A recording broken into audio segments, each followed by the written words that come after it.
Hello, what's up? This is Goldman back again for another unboxing video tayo. Hindi na. Diretso na natin to sa detalyadong review. Unboxing, then diretso na sa detalyadong review. So, may pinadala sa atin si B-Link. Okay? Padala po ito, hindi po ito bayad. So, wala po kaming kontrata kung maglolokohan kami dito o hindi. So, sasabihin ko kung ano yung findings ko.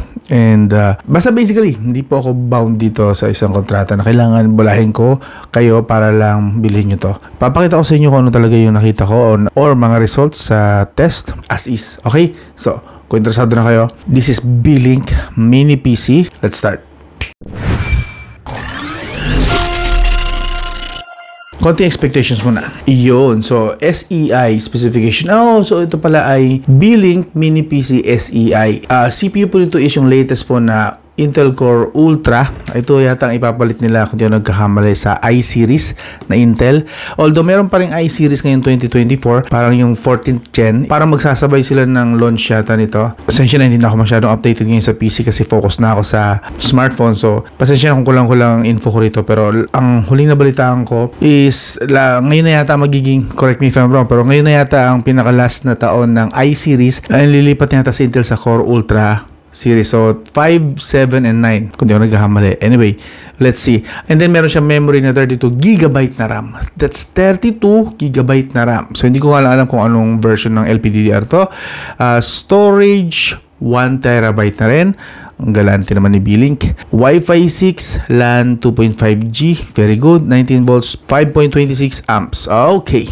So, yun na yung expectations. Ngayon, buksan na natin.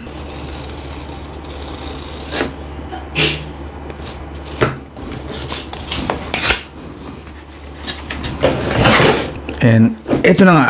Uy, baliktad. So ito pala siya. Bago tayo dumiretso dito, check mo natin yung mga kasama para din natin balikan. User manual, power brick, at HDMI cable. So okay, good. Yun lang po yung mga kasama. Wala na actually. So yan po ang mga kasama sa box. Okay? Pag binili nyo, ito po ang makukuha nyo. Start na tayo. Uy, ito na nga siya.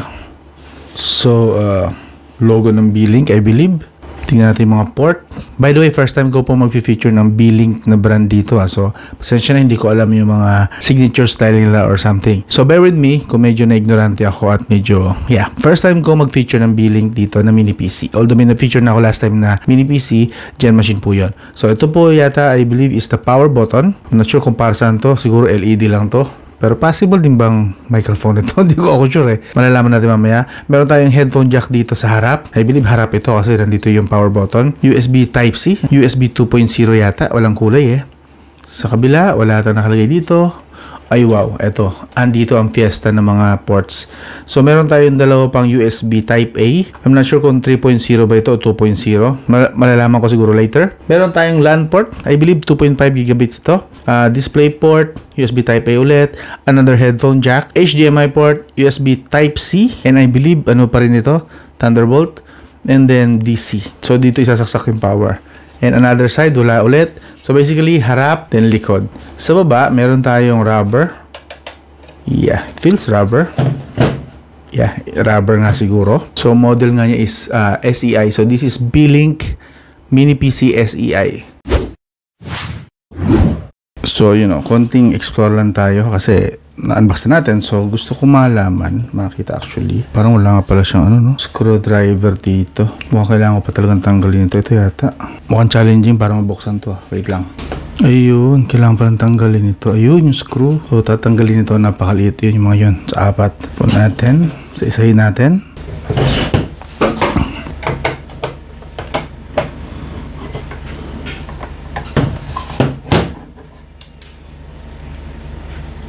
Meron siyang dust filter. Nice.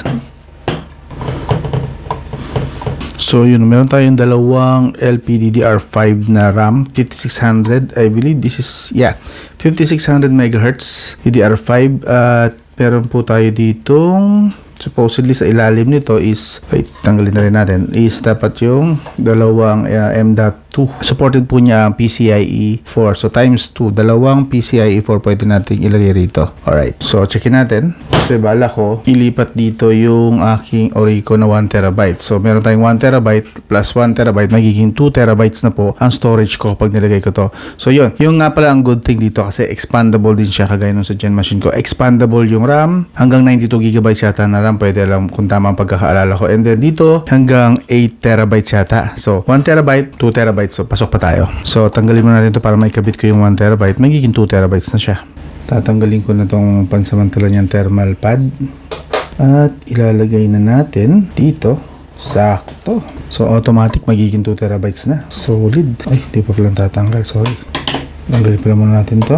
Ito yung wifi card nyo. So, pwede rin palitan just in case na bumigay yung wifi card. Or kung gusto mong palitan na mas mataas, alam ko may wifi 7 na. I'm not sure kung supported lang ng slot nito yung wifi 7. Di ko pa nahawakan ng wifi 7 na ganitong card. So, yeah, at least pwede. Pwede po siya. Replaceable po siya. So, very repairable po ang unit na to from B-Link. Okay? So, very good job. Good job dito kay B-Link. Kabitan natin. Sakto. Instant 2TB. Yung makikita natin doon, andun po yung fan niya. So parang sa laptop size lang yung fan niya.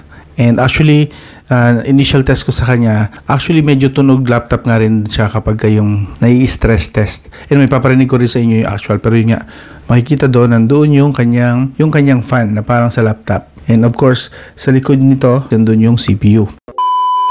So, ayun, after a week na pagtatest-test ko rito, so, naipakita ko naman siguro sa inyo yata yung disassembly niya. Madali lang. Yes, very much repairable po siya. So, very good kay B-Link dito.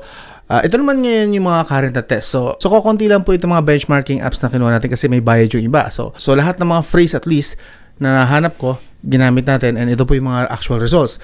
By the way, meron palang Antutu benchmarks para sa Windows PC. So, I also included that. Actually, ito yung kanyang results sa Antutu. Got 1,022,000 at least. I believe mababa yan. I'm not really sure kung gaano kalakas yan, but yun yung sa Antutu score. Okay? And then we have the 3D Mark still. This is the light version yata. 2,834. I'm not sure kung that is high, pero I believe good enough yan. At least mas malakas yan sa most na mga mid-range na mga chipset, at least, diba?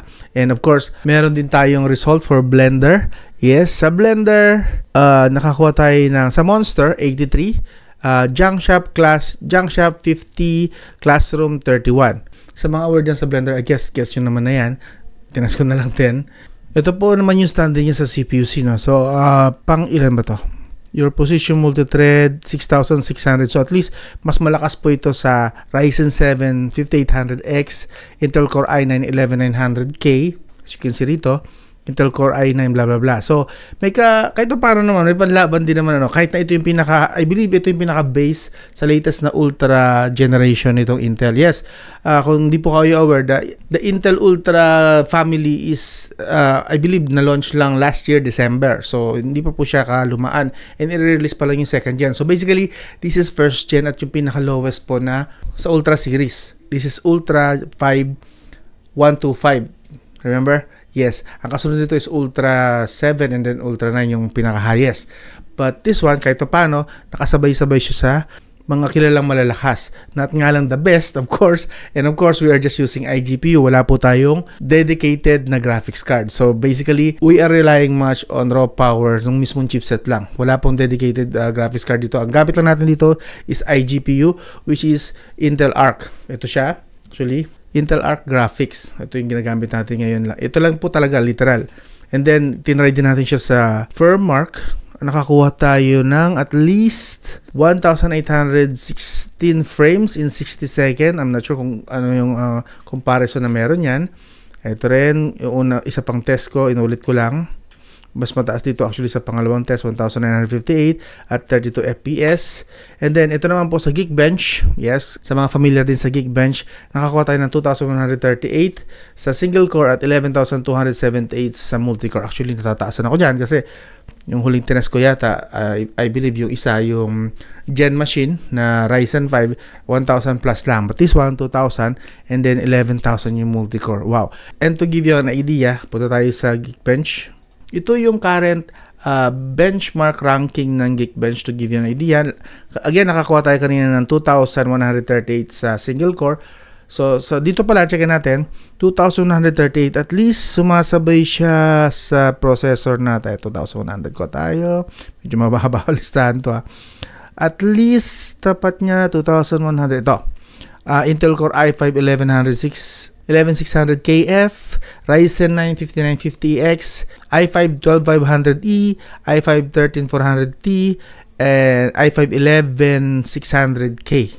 So ito yung mga at least katapat niya pagdating sa Geekbench. Sa multi-core naman, as we can see, this is 11,278. If we check, lipat tayo sa multi-core. This is the multi-core, 11,000. So, baba pa tayo, mahaba to. Again, 11,278. So, ito yan. Ang katumbas niya is i9 9980XE. Lakas, di ba? Ito yung katapat nyo. Ryzen 5 Pro 7645, AMD EPIC 7402 sa 278 eh. So, ito yun. Ito yung mga katapat nyo. Yung mga yung at least mga kilalang malalakas din. So, it's not bad, di ba? And then, lipat tayo sa iba pa. Sa OpenCL, 32,317. Vulkan, 32,376. And Cinebench, of course. Sa Cinebench, ito po ang ranking niya. At least pang 7 siya. Sa current na nakikita natin dito. Pang 7 po siya with a score of 633. Natalo po niya ang Intel Core i9 9880H. Apple M1. Talo niya rin. And 12 Gen na Intel Core i7. Hindi na natin nakita to. So, pang 7 siya sa Cinebench. Tinry natin. And then, other one. Sa 3D Mark naman, 2,834 sa DirectX 12 nakuha natin na score. Ito, Steel Nomad Light score, 2,800. Yun yung kanina. Yun yung mga benchmark, okay? I'm sure most of you hindi naman naiintindihan niya. Mas maintindihan niyo siguro sa gaming. So, ito naman po yung gaming result na nakuha natin. Sa Dota 2, sinet natin siya sa 1080p high graphics, 240 FPS. Nakakuha po tayo ng average at around 130 to 150 FPS. So, may kataasan din actually yung 150 FPS. Basta 1080p. Sensya na 1080p lang kasi yung monitor ko ngayon. So, kung mga 1080p user kayo, sobrang playable po ng Dota 2 sa mini PC na ito. Itong si B-Link mini PC. Sa Call of Duty Warzone, siyempre tinrest natin sa Call of Duty Warzone. Again, this is the PC version, not the mobile version. Nakaset siyempre of course pa rin sa 1080p, pero set ko lang sa balance na graphics and then medium texture. Nagpa-fluctuate siya from 55 to 70 FPS. It's not bad, see? Lumalagpas naman siya ng 60 FPS. Minsan nga lang nagpa-fluctuate down siya to 55 FPS. Pero overall, very playable po. Again, at 1080p, balance and medium texture. Solid. Tapos meron po siyang 50 to 70 watts GPU power draw. Yung makikita nyo sa baba yan sa yung power draw niya, and then 90% CPU load. So medyo may kabigatan. So at least gamit na gamit, pero basically this is playable. Sa Farlight 84, yes, meron din Farlight 84 for PC. Nagulat din ako nang nagsisearch ako, meron palang PC version nito. Akala ko mobile lang. So set pa rin natin siya sa 1080p. Balance ulit, very high. Nagpa-fluctuate siya from 115 to 120 FPS. Taas. 100 FPS may get. Halos 120 FPS. Again, that's 1080p, balance very high. With 40 to 50 watts power draw and around 70% CPU load. So, hindi masyadong na-maximize yung power niya rito. I guess, kayang-kaya niya talaga yung Farlight 84. Kung maglalaro kayo ng Farlight 84 PC, kayang-kaya po ng unit na ito. Okay? Now, last na to, God of War tayo. Tinest natin. Set natin sa 1080p again. Graphics, original lang. Original graphics, 120 FPS ang limit. Pero in fairness, very much playable din siya. Hindi nga lang ganun kataas ang FPS na binigay sa atin. Pero nagpa-fluctuate siya around 35 to 50 FPS. Yan, medyo may konting sayaw. But still, nakita nyo naman, smooth. Hindi po siya nag-drop talaga ng mas mababa pa sa 30 FPS. Very good po siya rito. 45 watts yung GPU power draw. Mas mababa ng konti compared kanina sa Call of Duty Warzone. Talagang doon, umataw siya ng 70 watts. But this one, umahataw lang siya around 45 watts. Highest na yung 50 watts pero saglit lang. Most of the time, nasa 45 watts lang siya sa GPU draw. And 80% CPU load. Okay? So, yun po sa gaming. So, basically, this is not for hardcore gamers. Kasi kita nyo naman, hindi niya kaya yung ultra settings. Pero, kung okay lang sa inyong high settings, very much playable po ito. Tinest ko rin siya sa Valorant. I believe, kung tama ang memory ko, pero I believe nasa 100 plus FPS din siya sa Valorant. Yes, kayang-kaya po niya at least high settings sa Valorant. So, kung maglalaro kayo ng Valorant dito, very good. At good news, hindi po siya umiinit. Okay? Warm, yes, nagwa-warm siya. Hindi naman mawawala yun. Lahat naman ng computing device kapag nalagay mo sa heavy load, nagwa-warm. But this one, hindi ko po siya narinig na uminit. And hindi siya kagaya nung unang mini PC ko na Gen machine, yung Ryzen 9 na Gen machine, yes. Yun, pagka naglalaro na ako ng heavy, medyo lumalakas na yung fan. Pero hindi naman maingay na maingay. Pero rinig mo, meron siyang ganon eh. This one, nilalaro ko siya sa itong mga games na binanggit ko. Never once ko siyang narinig na tumaas or lumakas yung fan. I don't know how, I don't know why, kung paano niya nagagawa yun. But this one, hindi po siya madaling uminit. Maganda po yung cooling system niya, maganda yung thermal management niya. So, one time ko lang talaga narinig yung pinaka-fan niya is nung nagpo-produce na ako ng inedit ko na videos. And yes, kayang-kaya po nito ang 4K 60 with animation. Kung si Gen Machine, medyo hirap siya kapag marami ng animation. This one, okay lang. Yung 37 minutes ko na edited na video with animations na yon, effects and so on and so forth, plus mga konting enhancement, na yung 37 minutes natapos niya ng 29 minutes. So, that concludes na mas malakas siya sa ginagamit kong gaming PC sa labas. Kasi doon, may around 50% increase sa time na bago niya matapos yung like kunwari, 20 minutes yung in-edit ko ng 4K video with animation, natatapos niya ng 30 minutes. So, plus 50% na time. This one, 37 minutes, mas bumaba pa. I was expecting na 37 minutes yung video, 37 minutes niya rin matatapos yung processing or yung producing. But this one, natapos niya na mas maaga, 29 minutes. So, kayang-kaya po niya even with heavy 4K 60 with animation. So, very good po siya sa video editing. It's not the fastest. I am aware na hindi siya fastest. Hindi rin siya ganun ka-efficient. Pero, comparing sa mga gamit ko ngayon currently dito, this is much powerful. Okay? Again, I won't claim na this is a gaming mini PC. No. Pero, napakalakas po niya. Na-overwhelmed din ako kasi mas malakas siya sa ginagamit kong gaming PC sa labas. Ryzen 5 lang naman yun, I know, with dedicated GPU. Pero may dedicated GPU kasi yun. This one, this is just using the Intel Arc GPU.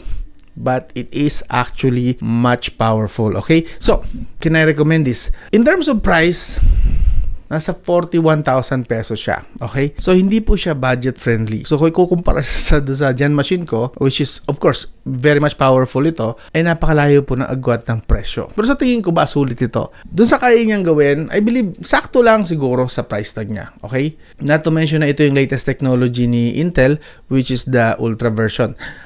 Hindi pa naman yata mawawala yung i-series nila, pero alam ko ito dapat yung magiging kapalit. Kasi this year, magre-release pa ng i-series eh. Magkakaroon pa ng last gen yata ng i-series. Kaso alam ko, malapit na rin yata i-release ang second generation ng Ultra series. This is the first generation, mind you, di ba? So, if you can wait for that, baka mas malaking improvement ton. Pero as it is right now, I can say very good ito. Para sa isang mini PC, mas malakas siya sa gaming PC ko na ginagamit dito. Sensya na kayo, hindi ko pa masyadong gamay itong pagre-review ng mga PC, but pansin nyo naman, nag-improve naman to. Kumpara nung last mini PC ko na review, konti lang yung benchmark talaga. This one, mas in-intensive ko pa, mas nag-research pa ako ng konti. So, I hope masundan ito na masundan para mas magamay ko na siya lalo, itong pagre-review ng PC. So, I hope mapagtyagaan nyo muna itong kung ano lang kaya kong i-deliver muna sa inyo. But, personally, this B-Link Mini PC SEI 14, okay. Hindi sobrang sulit pero okay na okay. And yun nga, plus point sa akin na very repairable siya. And yun, nagamit ko nga yung 1 terabyte ko rito. As you can see, ito nga siya. Diba, 1 terabyte lang to. So currently, this has 2 terabytes na siya na storage. And currently, meron tayong 32 GB RAM. So I don't see any reason para i-upgrade pa yung RAM. Dual channel na rin naman siya. Ang bala ko na lang i-upgrade yung Gen machine kasi single channel pa lang yung ginagamit ko doon na RAM. So, gagawin ko dual channel yun para mas mag-improve yun. And then yun yung ipapagamit ko sa mga kids. This one, para for editing na talaga. And yun. Tutuwa naman ako. Thank you kay B-Link sa pagpapadala.